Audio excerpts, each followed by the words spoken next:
beautiful. It is beautiful, isn't it? Oh, I can't believe the color and the variety. And if you can imagine in the middle of winter when everything outside is cold and bleak and frozen, and you walk in here to this riot of color and warmth and wonderful smells, it's amazing, it really is. So as a result, a lot of us who worked here have little greenhouses attached to our own houses because we just got so spoiled at having access to something like this. So you can see all down there where they're growing vegetables as well, mostly green. You see lettuce and chard and kale.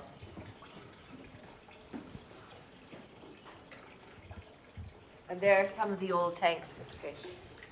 That's where we grew a lot of the fish. Fiberglass? Yes, yes, exactly. Well, what we found was the fish we were growing ate mostly algae, you know. Tilapias? Was tilapias? Yes, exactly. And if we had the clear sided tanks, more light was reaching the algae, so it grew better, so there was more food for the fish. We also use in our other projects elsewhere, we use some tanks that are in the ground, but these are the most effective. And these must be what? Over 30 years old. Those ones? Yes. Well, I was just describing, actually, I was pointing out the food growing area and these tanks where we grew the fish and why we used clear-sided tanks to promote algae growth for the tilapia, which he's read about. So. Okay. Well, also the tank, of course, absorbs the heat in the daytime and then release it at night. So this greenhouse doesn't need any fossil fuels. And if we didn't have the tanks, the greenhouse wouldn't work. Oh yeah. So it would actually freeze here at night. And right now we keep it, even in the worst conditions when we don't have any sun for 4 or 5 days in the middle of the winter when it's cold, it might get really close to freezing, but it never freezes. So that keeps our vegetables going. It's paradise. Huh? Yeah, it's nice. It's like when we the retire to Florida, we retire right here. Yes, yes. Must be really special during winter when it's all frozen around and you come inside and... Yeah, no matter how cold it is outside, if it's sunny, inside it will be 80, 90. Yeah, even in the middle of the winter. In the greenhouse? Yeah. Yeah, inside, as long as the sun is shining. And are you self-sufficient? No, we don't eat only the food we grow, but we grow food in here and eat fresh vegetables year-round from it. And you still have chickens, don't you, Earl? Oh, we have chickens for eggs, yes. And we have a garden outside. In the summer, the gardens are outside. Okay.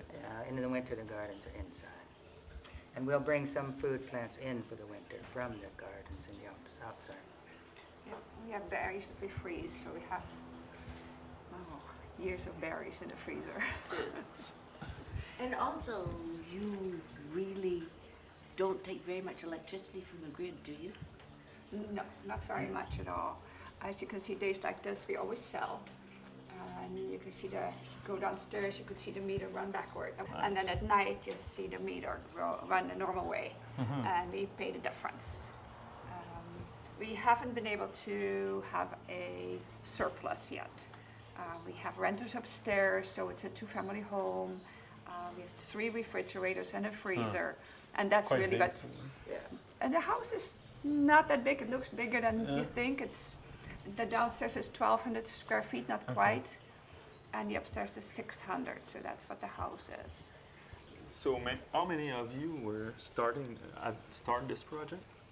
Well, John and I started it with our friend Bill McClarney. Okay. But we were already friends with Hilda. She joined almost immediately, and Earl arrived almost immediately.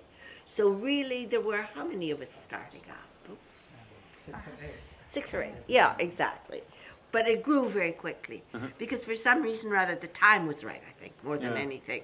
People were attracted and came to help us on Saturdays.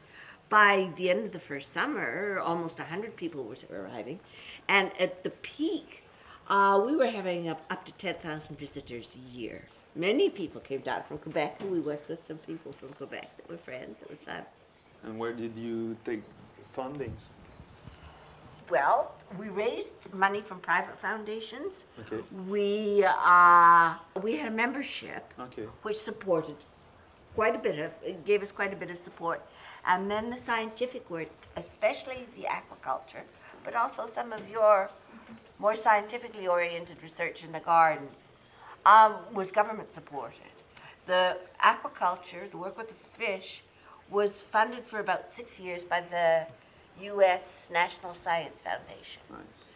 And that was how they evolved really high-level understanding of aquatic ecosystems and how to manage them, which my husband still works with his work in water restoration, was the understanding gleaned here with how to work with these tanks, actually, which we still use.